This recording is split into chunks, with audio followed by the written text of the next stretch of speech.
Mathematician, मेरा नाम है गौरव। स्वागत है आपका हमारे चैनल इमेजिन स्टडी पे। तो चलिए शुरू करते हैं। तो आज का जो हमारा टॉपिक है वो है चैप्टर नंबर 4 फाइनेंशियल प्लानिंग का, जो कि स्टैंडर्ड 10th के अलजेब्रा के न्यू सिलेबस का है।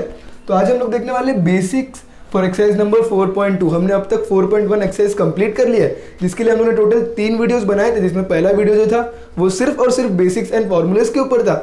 उसके बाद हमने सेकेंड एक्सरसाइज में क्वेश्चन नंबर 1 से लेकर क्वेश्चन नंबर 4 तक सॉल्व किया, और उसके बाद हमने पार्ट 3 में क्वेश्चन नंबर 5 से लेकर क्वेश्चन नंबर 7 कर उस एक्सरसाइज को कंप्लीट कर लिया था। तो आज के वीडियो में हम सिर्फ देखने वाले हैं कि 4.2 के अंदर जो भी बेसिक्स लगने वाले, कौन से फॉर्मूलेस लगने वाले और हम लोग क्या क्या करने वाले इस एक्सरसाइज में, वो सारे टॉपिक्स हम यहाँ पर देख लेंगे। तो चलिए शुरू करते हैं। तो यहाँ पर देखिए, हमें बेसिक्स पता होना चाहिए। सबसे पहले 4.2 एक्सरसाइज सॉल्व करने से पहले तो सबसे पहले वो देख लेते हैं। तो देखते हैं ये एक्सरसाइज में हमें क्या क्या चीज़ लगने वाला है, वो देखते हैं। तो सबसे 2 मेन कंसेप्ट है इस एक्सरसाइज में, वो है इनपुट टैक्स और आउटपुट टैक्स। तो देखिए, इनपुट टैक्स जिसे हम लोग ITC भी कहते हैं, और ITC का फुल फॉर्म जो है वो है input tax credit. Input tax credit, तो ये होगा हमारा पहला टॉपिक जो कि इस एक्सरसाइज में लगने वाला है। और जो दूसरा टॉपिक है वो है आउटपुट टैक्स। तो देख लेते हैं इनपुट टैक्स या फिर ITC, जिसे हम लोग इनपुट टैक्स क्रेडिट भी कहते हैं, और दूसरा जो है वो है आउटपुट टैक्स। तो दोनों भी चीज हम लोग यहाँ पर देख लेते हैं। तो सपोज अगर कोई भी गुड्स हम लोग लेते हैं तो हम लोग जाके किसी रिटेलर शॉप से खरीदते हैं, लेकिन उस रिटेलर शॉप के पास वो गुड्स कहाँ से आते हैं, तो वो सारा चार्ट हम लोग देख लेते हैं। तो सबसे पहले जो भी गुड होता है वो बनाता है मैन्युफैक्चरर। फिर मैन्युफैक्चरर उस गुड्स को बनाने के बाद वो देता है होलसेलर के पास। फिर होलसेलर उस गुड्स को पहुंचाता है रिटेलर के पास, और लास्ट में हम रिटेलर से उस गुड्स को खरीदते हैं, जो कि हमें कस्टमर या फिर कंज्यूमर। अब देखिए, मैन्युफैक्चरर कौन होता है? जो किसी भी एक गुड्स को बना रहा है। अब हम लोग डायरेक्टली मैन्युफैक्चरर से सामान खरीदेंगे नहीं, क्योंकि हम लोग को कोई भी गुड्स जो चाहिए वो मिनिमम क्वांटिटीज में चाहिए, 1 या फिर 2। तो 1-2 क्वांटिटी मैन्युफैक्चरर बेचने वाला नहीं है, उसके पास उतना टाइम नहीं है। तो वो क्या करेगा, वो सारे गुड्स को किसके पास कर देगा? होलसेलर के पास, क्योंकि होलसेलर जो होगा वो बंच में उस प्रोडक्ट को खरीद लेगा। तो एक बार वो बंच में प्रोडक्ट को खरीद लेगा तो होलसेलर छोटे छोटे दुकानों में जाएगा। तो होलसेलर बहुत सारे दुकानों में, जो कि रिटेलर है, उनको वो प्रोडक्ट कुछ कुछ क्वांटिटीज में सप्लाई करेगा, और लास्ट में हम लोग कस्टमर या फिर कंज्यूमर जो है वो उस रिटेलर से उस प्रोडक्ट को खरीदते। तो ये एक चार्ट है किसी भी प्रोडक्ट के लिए। अब देखिए, जब भी सपोज हम लोग होलसेलर और रिटेलर का एग्जाम्पल लेते हैं, तो यहाँ पर देखिए, जब भी होलसेलर कोई प्रोडक्ट रिटेलर को बेचता है, तो होलसेलर यहाँ पर क्या कर रहे हैं? रिटेलर को प्रोडक्ट बेच रहे हैं। तो ये जो रिटेलर है उसने क्या किया? होलसेलर से प्रोडक्ट को परचेज किया। ये चार्ट बहुत ही ध्यान से देखिए। तो यहाँ पर क्या बताया मैंने? हमने सिर्फ ये दोनों का एग्जांपल लिया, होलसेलर और रिटेलर का सबसे पहले। तो उसमें हमने क्या देखा? होलसेलर जब किसी प्रोडक्ट को बेच रहे हैं, मतलब सेल कर रहे हैं, तो उस समय रिटेलर उस प्रोडक्ट को परचेज कर रहा है। तो जब रिटेलर परचेज करेगा और परचेज करते समय जो भी टैक्स वो पे करेगा, तो ये जो टैक्स होगा वो अमाउंट नहीं होगा। यहाँ पर एक एग्जाम्पल ले लेते हैं कि सपोज होलसेलर ने रिटेलर को 1 लाख रुपीज का प्रोडक्ट बेचा। 1 लाख रुपीज का प्रोडक्ट बेचा। इस 1 लाख के ऊपर कुछ टैक्स लिया होगा, तो जो भी टैक्स लिया होगा उस टैक्स को, मीन्स जब भी हम लोग कोई चीज परचेज करेंगे, परचेज करते समय जो भी टैक्स भरेंगे, इस टैक्स को हम लोग कहते हैं इनपुट टैक्स।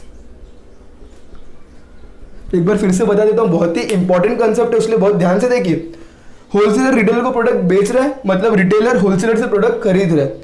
तो हमने रिटेलर के ऊपर देखा। तो रिटेलर अगर परचेज करता है, अब उसने परचेज 1 लाख रुपीज का प्रोडक्ट किया, लेकिन उसने टैक्स 1 लाख नहीं भरा, उसने टैक्स कुछ अमाउंट भरा। तो सपोज यहाँ पर उसने टैक्स भरा है 3000 रुपीज का। तो ये जो 3000 रुपीज रहेगा, ये टैक्स उसने कब भरा? जब उसने परचेज किया। तो जब उसने परचेज किया, जो टैक्स उसने भरा, उस टैक्स को हम लोग कहते हैं इनपुट टैक्स। अब देखिए, यहां पर हम लोग फिर से एग्जांपल लेते हैं। अब हम लोग कस्टमर और कंज्यूमर है। तो हम लोग यहां पर प्रोडक्ट को परचेज किससे करेंगे? रिटेलर से करेंगे। तो हम लोग जो कंज्यूमर है वो यहां पर परचेज किससे कर रहे हैं? रिटेलर से। तो परचेज करते समय हमने रिटेलर को जो भी टैक्स दिया होगा, उस टैक्स को भी हम लोग इनपुट टैक्स कहते हैं। तो सबसे पहला एक ही चीज देखना है कि परचेज करते समय जो भी टैक्स भरोगे वो किसी को भी भरो, जिससे हम लोग लेंगे हम उसे ही भरेंगे। तो परचेज करते समय जो भी टैक्स भरेंगे उसे हम लोग कहते हैं इनपुट टैक्स। तो चलिए, इनपुट टैक्स वाला तो एग्जाम्पल हो गया। हर जगह पे आपको ITC ही लिखना है, that is input tax credit. फॉर्मूले में भी इनपुट टैक्स क्रेडिट ही लिखना है, ITC। अब देखिए, इनपुट टैक्स हो गया। अब देख लेते हैं आउटपुट टैक्स क्या होता है। अब यहां पर देखिए, होलसेलर ने इसे रिटेलर को बेचा, तो रिटेलर ने परचेस किया, तो रिटेलर ने जो टैक्स भरा वो है इनपुट टैक्स। अब देखिए आउटपुट टैक्स क्या होता है। अब हम लोग फिर से ये दो का एग्जांपल लेते हैं। अब ये होलसेलर है, ये रिटेलर को क्या कर रहा है, सेल कर रहा है या फिर सेल कर रहा है। तो अब ये होलसेलर रिटेलर को सेल करते समय, क्या बोल रहा हूं मैं एक बार फिर से सुनिए, ये होलसेलर है, इसने रिटेलर को सेल किया, तो इसने होलसेलर ने रिटेलर से टैक्स कलेक्ट किया, क्योंकि जब ये पे कर रहे हैं तो वो इनपुट टैक्स हो गया। लेकिन होलसेलर जो ले रहा है, किससे ले रहा है, रिटेलर से। मीन्स सेल करते समय जो टैक्स वो कलेक्ट कर रहे हैं वो किससे कलेक्ट कर रहे हैं, रिटेलर से। तो सेल करते समय जो भी टैक्स कलेक्ट होगा उस टैक्स को हम लोग बोलते हैं आउटपुट टैक्स।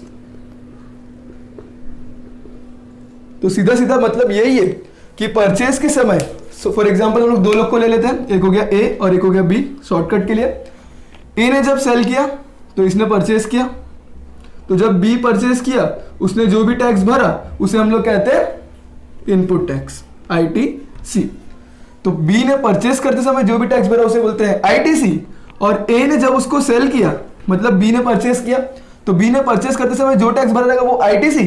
अब ये टैक्स भरा उसने किसको भरा, ए को भरा, मतलब ए ने वो टैक्स कलेक्ट किया। और जब भी कलेक्ट करते टाइम, मतलब सेल करते टाइम जो भी टैक्स आप कलेक्ट करोगे उसे हम लोग कहते हैं आउटपुट टैक्स। तो सिर्फ इतना ही था, इनपुट टैक्स और आउटपुट टैक्स। एक बार फिर से देख लिया, इसके लिए हम शॉर्टकट में देख लेते हैं कि परचेज के समय जो भी टैक्स हम लोग भरेंगे उस टैक्स को हम लोग बोलते हैं इनपुट टैक्स क्रेडिट, और सेल के समय जो भी टैक्स हम लोग कलेक्ट करते हैं उस टैक्स को, यहां पर हम लोग कलेक्ट कर रहे हैं, यहां पर हम लोग पे कर रहे हैं, तो यहां पर जब सेल करते समय टैक्स कलेक्ट कर रहे हो उसे कहते हैं आउटपुट टैक्स। तो देखिए याद करना बहुत ही सिंपल है। मैंने ये कंसेप्ट इसलिए बता दिया क्योंकि कंसेप्ट के थ्रू समझना बहुत ही आसान है। आपको याद सिर्फ दो चीज करना है। पहला चीज परचेस,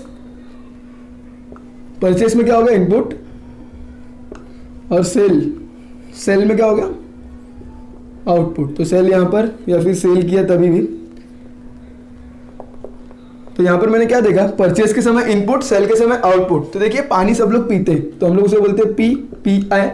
तो परचेस के समय इनपुट टैक्स। अब खाना खा के रात में सभी लोग सोते भी हैं तो वो हो गया SO।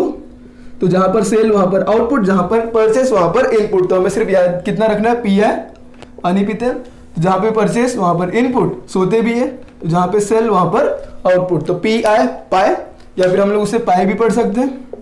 तो परचेस के समय इनपुट और सोते समय मीन सेल के समय आउटपुट। तो सिर्फ ये दो कंसेप्ट फिलहाल के लिए याद रखना है। तो चलिए अगला कंसेप्ट भी मैं एक बता देता हूँ। एक और कंसेप्ट है जो कि रिलेटेड है इसी एक्सरसाइज के लिए। तो इसी एक्सरसाइज के लिए एक और कंसेप्ट है जो कि एक फॉर्मूला है कि GST पेएबल, GST पेएबल। तो सिर्फ एक ही फॉर्मूला इस एक्सरसाइज में यूज होने वाला है। तो यहां पर फॉर्मूला क्या है, GST payable is equals to output tax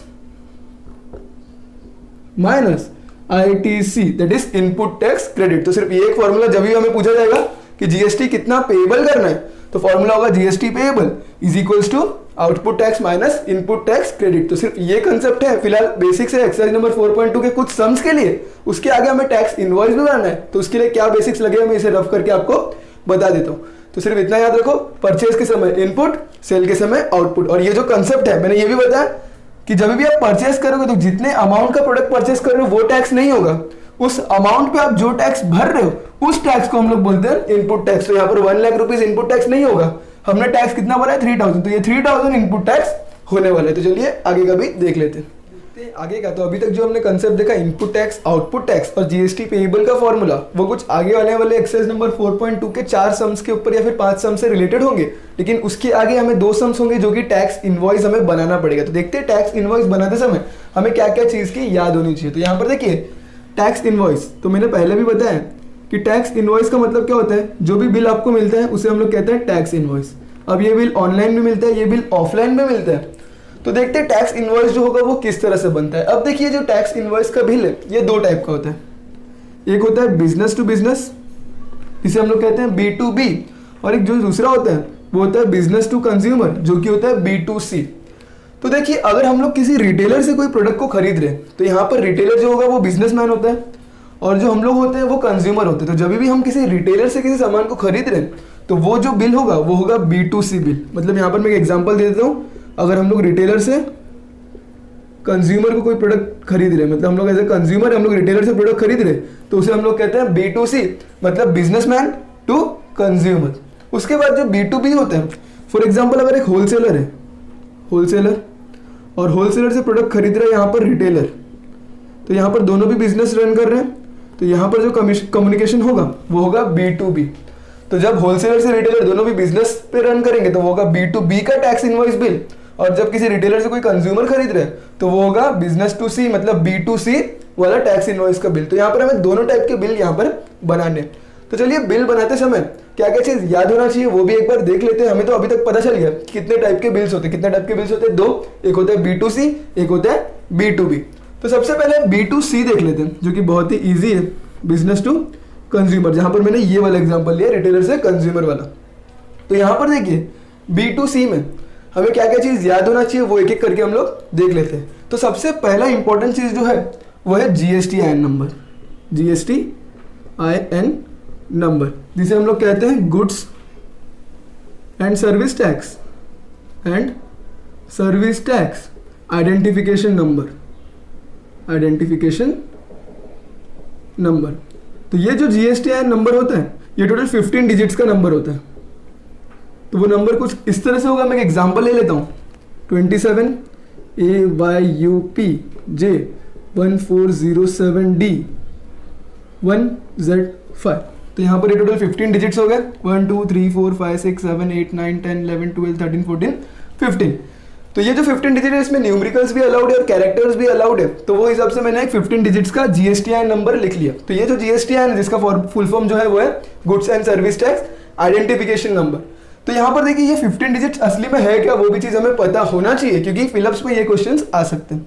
तो यहाँ पर देखिए ये जो पहला 2 डिजिट है ये रिप्रेजेंट करता है कि कौन से स्टेट से बिल बन रहा है, मतलब ये जो है वो है स्टेट कोड। तो ये जो 27 है ये महाराष्ट्र का कोड है, उसी तरह 101 जो है वो जम्मू कश्मीर का कोड है। तो उसी तरह हर एक स्टेट को एक कोड दिए गए। तो ये 27 जो स्टेट कोड है ये किसका है? महाराष्ट्र का है। तो हमने महाराष्ट्र का ले लिया। तो अभी फिलहाल के लिए याद करने के लिए आप भी 27 ही आगे लिखिए क्योंकि हम लोग महाराष्ट्र का ही स्टेट कोड लिखेंगे। उसके बाद जो आगे के 10 नंबर है मीन्स यहाँ से लेके यहाँ तक D तक, ये जो 10 नंबर है ये है पैन कार्ड नंबर। तो अब देखिए यहाँ पर अगर बिजनेस जो कर रहा है वो अगर सिंगल मैन है, मतलब बिजनेस वो अकेले अपने दम पे कर रहा है, मतलब वो प्रोप्राइटर है। अगर कोई भी बिजनेस सिंगल आदमी कर रहा है तो उसे हम लोग कहते हैं प्रोप्राइटर।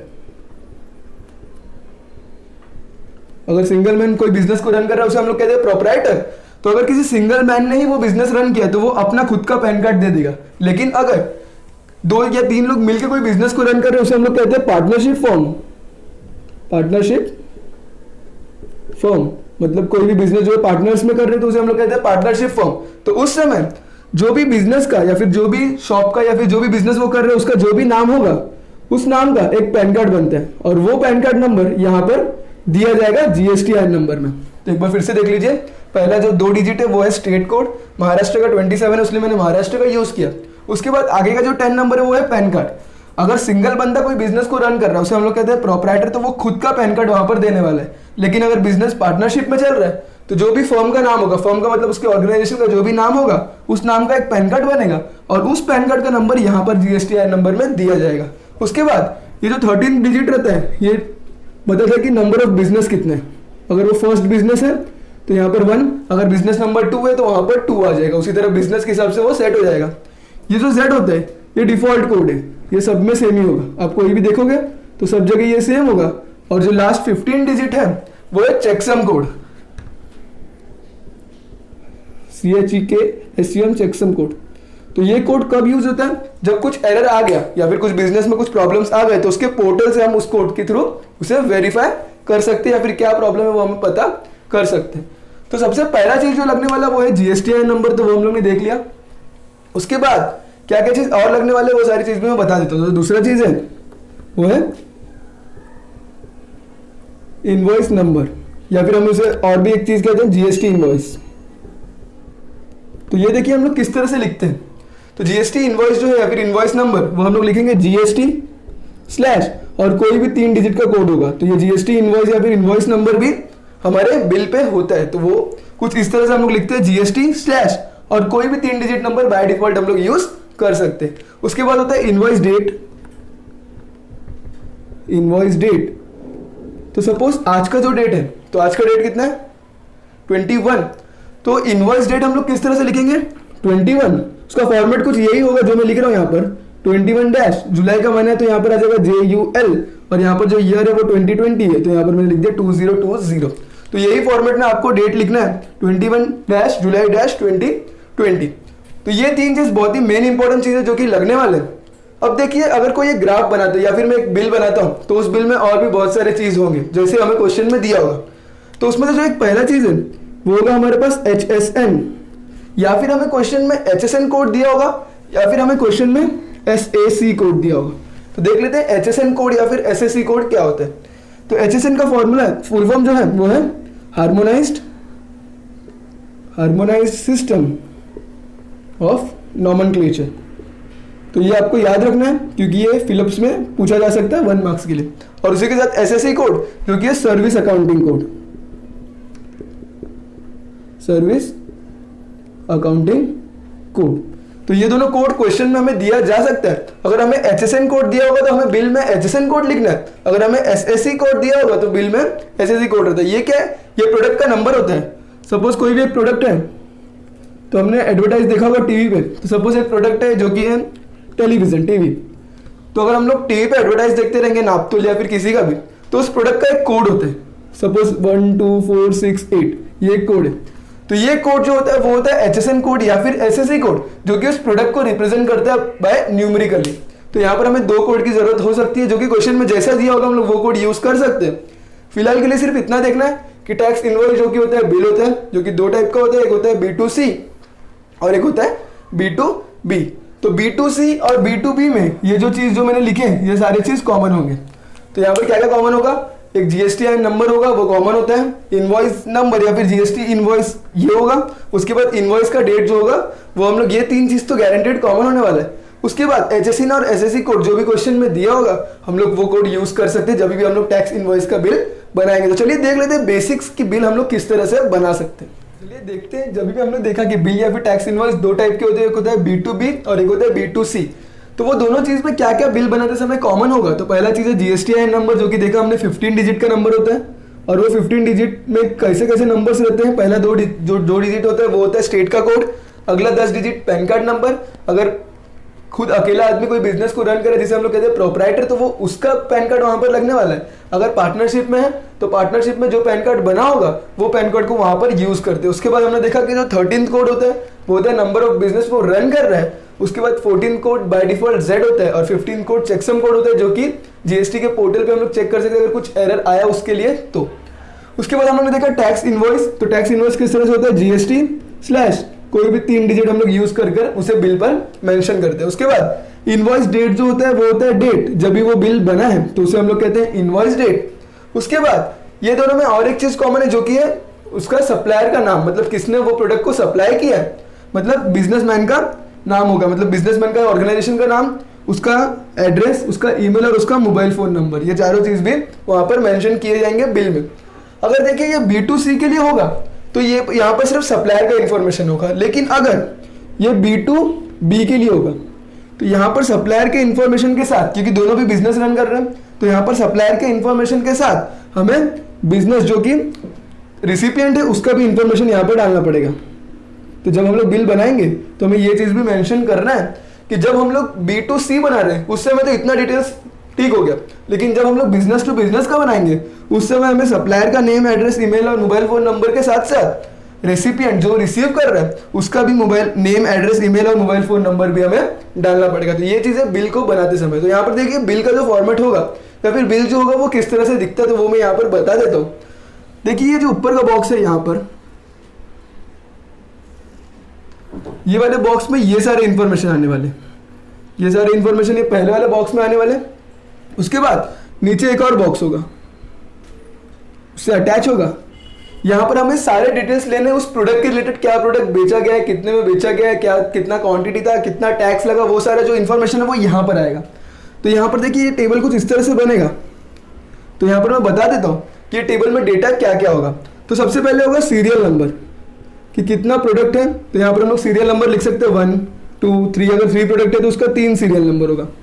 उसके बाद यहाँ पर क्या लगेगा, सीरियल नंबर के बाद हमें जो यूज होगा, वो जो अगला चीज होगा वो होगा HSN या फिर SAC कोड। तो जो भी कोड यहाँ पर हमें क्वेश्चन में दिया होगा वो कोड यहाँ पर सेकंड नंबर पे आने वाला है।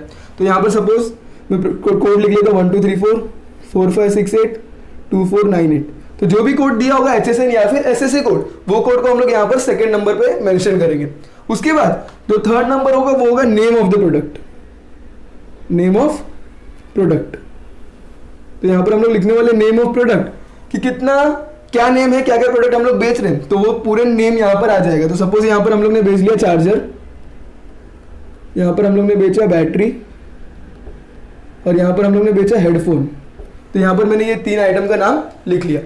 ये 3 होने के बाद जो अगला होगा वो होगा यहाँ पर रेट।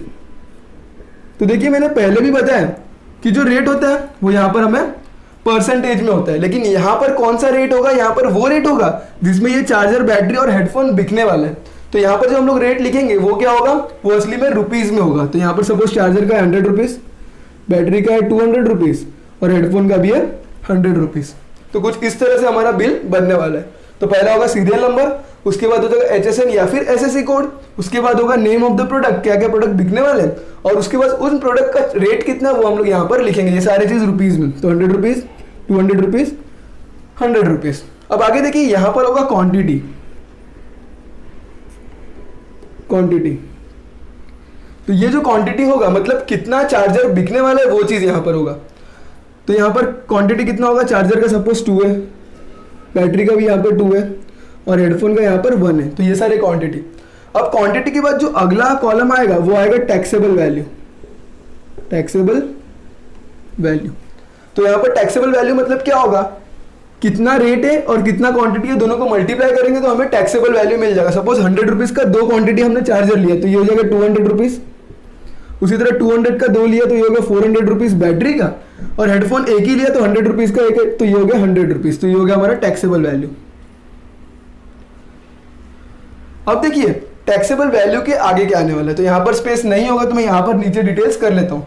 तो टैक्सेबल वैल्यू का जो अगला कॉलम आएगा वो कॉलम होगा GST जो हम लोग पे कर रहे हैं। तो जो हम लोग GST पे कर रहे हैं वो 2 में पड़ गई। तो टैक्सेबल वैल्यू के आगे वाला जो कॉलम होगा मैं यहाँ पर कर रहा हूँ। तो यहाँ पर जो अगला कॉलम होगा वो होगा CGST और एक होगा SGST का कॉलम। तो एक होगा CGST का कॉलम, एक होगा SGST का कॉलम। अब देखिए CGST और SGST ये दोनों किसके हैं, GST के आधे आधे। तो यहाँ पर CGST और SGST का क्या रेट है, तो रेट और टैक्स का अंदर एक और कॉलम बनेगा, यहाँ पर भी रेट और टैक्स का एक और कॉलम बनेगा जो कि CGST और SGST के अंदर बनेगा। सपोज यहाँ पर GST का रेट हमें दिया गया है चार्जर का, तो चार्जर, बैटरी और हेडफोन का हमें GST का रेट दिया गया है। तो यहाँ पर मैं GST का रेट लिख लेता हूँ, C for charger, B for battery और H फॉर हेडफोन। तो ये दोनों का हमें रेट ऑफ GST दिया गया है। सपोज इसका हमें दिया गया 10%, इसका हमें दिया गया 5% और इसका भी हमें दिया गया 10%। तो देखिए ये CGST और SGST है, मतलब हमें यहाँ पर GST है, GST 10% है तो CGST कितना होगा 5%। तो यहाँ पर हम लोग चार्जर का सबसे पहले लिखेंगे, तो चार्जर फर्स्ट कॉलम में, तो ये हो जाएगा 5%। उसके बाद B कितना दिया, B फॉर बैटरी, बैटरी कितना दिया 5%। तो यहाँ पर कितना आ जाएगा 5% का हाफ जो कि होगा 2.5%। और उसी के बाद लास्ट में हेडफोन का दिया 10%। तो यहाँ पर जो CGST आएगा उसका आधा आएगा, मतलब यहाँ पर आएगा 5%। अब देखिए एक चीज यहाँ पर बहुत ही इजी है, सबसे पहले हम लोग कैलकुलेट कर लेते हैं 5% ऑफ टैक्सेबल वैल्यू। हम लोग टैक्सेबल वैल्यू का 5% निकालेंगे। तो 5% of 200 rupees that is equal to 10 rupees. उसी तरह 2.5% ऑफ 400 रुपीज, तो 2.5% ऑफ 400 रुपीज निकालेंगे तो ये भी हो जाएगा 10 रुपीज। और 5% ऑफ 100 रुपीज तो ये हो जाएगा 5 रुपीज। अब देखिए जो भी CGST का रेट और टैक्स होता है वही SGST का रेट और टैक्स होता है, इसलिए ये चीज यहाँ पर कॉपी कर लेंगे। 5%, 2.5%, 5%, 10 रुपीज, 10 रुपीज, 5 रुपीज। अब देखिए जो लास्ट कॉलम होगा CGST और SGST के बाद, जो कि लास्ट कॉलम होगा वो होगा टोटल का कॉलम, जहां पर हमें सब कुछ टोटल करना है। अब देखिए हम लोग टोटल जब हॉरिजॉन्टली करेंगे, मतलब इस तरह से जब टोटल करेंगे हॉरिजॉन्टली, तो उस समय हमें क्या क्या ऐड करना है और वर्टिकली में हमें क्या क्या ऐड करना है वो देख लेते हैं। तो जब हॉरिजॉन्टली हम लोग ऐड करेंगे तो उस समय टैक्सेबल वैल्यू प्लस सीजीएसटी और एसजीएसटी का टैक्स को हम ऐड करने वाले, मतलब टैक्सेबल वैल्यू सीजीएसटी का टैक्स प्लस एसजीएसटी का टैक्स, ये हम लोग कब ऐड करेंगे, जब हम लोग हॉरिजॉन्टली ऐड करेंगे। तो चलिए हॉरिजॉन्टली ऐड कर लेते हैं, मतलब सोया हुआ, तो ये 200 रुपीज, ये 10 रुपीज, ये 10 रुपीज, तो ये हो जाएगा 220 रुपीज।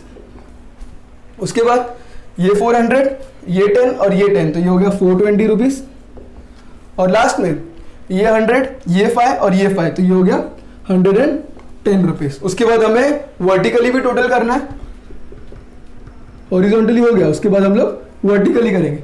तो वर्टिकली हम लोग को कौन कौन से कॉलम का ऐड करना है वो देख लेते हैं। तो हम लोग सीजीएसटी के टैक्स को, एसजीएसटी के टैक्स को वर्टिकली ऐड करेंगे और टोटल के टैक्स को, टोटल जो होगा उसे हम लोग वर्टिकली ऐड करने वाले। तो चलिए वर्टिकली भी ऐड कर लेते हैं।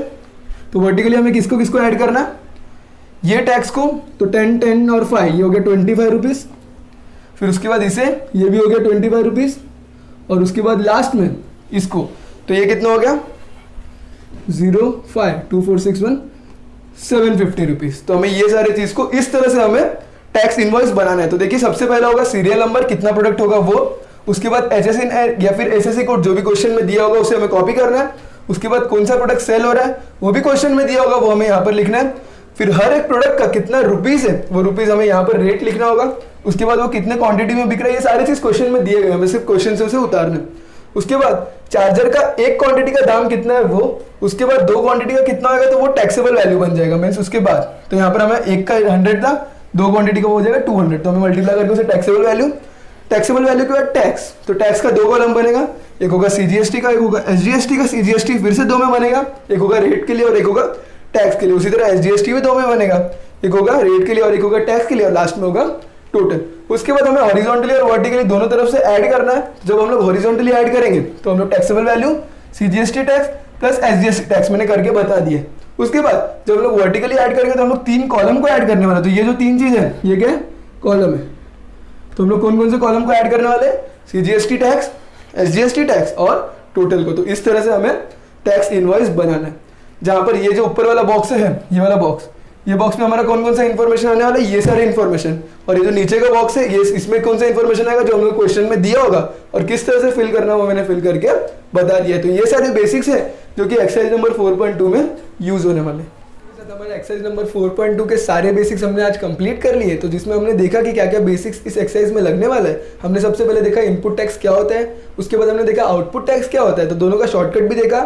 इनपुट टैक्स कब, जब हम परचेज करेंगे, आउटपुट टैक्स कब, हम लोग सेल करते समय कलेक्ट करेंगे। तो हमने पढ़ा पी आई, पाए या फिर पी, पीते भी हमें पानी, या फिर पाए जो हमने यूज किया अलजेब्रा में या फिर ज्योमेट्री में। तो पाए जो होगा वो होगा पी आई, परचेज के समय इनपुट, और सेल जो कि हम लोग सोते हैं तो वहां पर सेल का मतलब सेल करते समय जो भी टैक्स कलेक्ट करोगे वो होगा आउटपुट। तो पी आई पी, परचेज के समय इनपुट, एस ओ सो, तो सेल के समय आउटपुट। उसके बाद हमने देखा एक फॉर्मूला जो कि है जीएसटी पेएबल, जो कि है आउटपुट टैक्स माइनस आईटीसी, मतलब इनपुट टैक्स क्रेडिट। तो जहां पर भी इनपुट टैक्स लगेगा हम वहां पर आईटीसी यूज करने वाले। तो फॉर्मूला में हमने क्या देखा, GST payable is equals to output tax minus ITC. उसके बाद हमने देखा कि किस तरह से हम लोग टैक्स इनवॉइस बनाएंगे। टैक्स इनवॉइस 2 तरह के होते हैं, एक होता है B2C मतलब बिजनेस टू कंज्यूमर, और एक होता है B2B जहां पर बिजनेस टू बिजनेस। तो दोनों में क्या क्या डिटेल्स लगते हैं वो डिटेल्स मैंने यहाँ पर लिखा है, तो वो सारे डिटेल्स आप लोग देख सकते हो और ये डिटेल्स हमें यहाँ पर प्लेस भी करना है। तो जब हम लोग B2C बनाएंगे मतलब बिजनेस टू कंज्यूमर, सब चीज सेम होगा, सिर्फ एड्रेस जो होगा वो एक ही होगा, सप्लायर का नेम होगा, ऑर्गेनाइजेशन का एड्रेस होगा, फोन नंबर और ईमेल होगा। लेकिन जब हम लोग B2B बिजनेस टू बिजनेस के लिए बनाएंगे तो इसके साथ एक डिटेल और ऐड हो जाएगा, वो है रेसिपिएंट का, ऑर्गेनाइजेशन का नाम, फर्म का नाम, या फिर उसका नेम लिखेंगे, उसके बाद उसका एड्रेस, उसके बाद उसका ईमेल और उसके बाद उसका मोबाइल फोन नंबर। उसके बाद हमने देखा कि टैक्स इनवॉइस में 2 तरह के कॉलम होते हैं। जो पहला वाला 2 तरह के रोज होंगे। तो जो पहला वाला बॉक्स होगा तो इस बॉक्स में हम लोग ये डिटेल्स लिखने वाले हैं, और जो सेकंड बॉक्स होगा उसमें किस तरह की डिटेल किस तरह से प्लेस करना है और किस तरह से कैलकुलेट करके लिखना है, ये सारा चीज क्वेश्चन में आधे से ज्यादा दिया होता है, सिर्फ हमें यहाँ पर थोड़ा सा कैलकुलेशन करना पड़ेगा। उसके बाद आज का ये जो लेक्चर है, जो आज का मैंने वीडियो बनाया वो सिर्फ हमने बेसिक्स के लिए ही बनाया है। तो ये वीडियो एक बार क्लियर हो जाएगा तो जब हम लोग क्वेश्चन सॉल्व करेंगे तो उस समय हम लोग और अच्छे से देख लेंगे कि क्या होगा इनपुट और आउटपुट टैक्स और किस तरह से हमें बिल बनाना है। क्वेश्चन में जो एक्सरसाइज नंबर 4.2 है इसमें 2 क्वेश्चन दिए हैं, तो एक होता है B2C के लिए दिया है और एक है B2B के लिए दिया है। तो क्या डिटेल किस तरह से कहाँ पर प्लेस करना है फर्स्ट वाले बॉक्स में, सेकंड वाले बॉक्स का डिटेलिंग मैंने यहाँ पर दे दिया, फिर भी हम लोग सॉल्व करते समय एक बार देख लेंगे। तो अगर वीडियो पसंद आया तो वीडियो को लाइक करो, शेयर करो, हमारे चैनल को सब्सक्राइब करो। तब तक के लिए thank you and bye bye.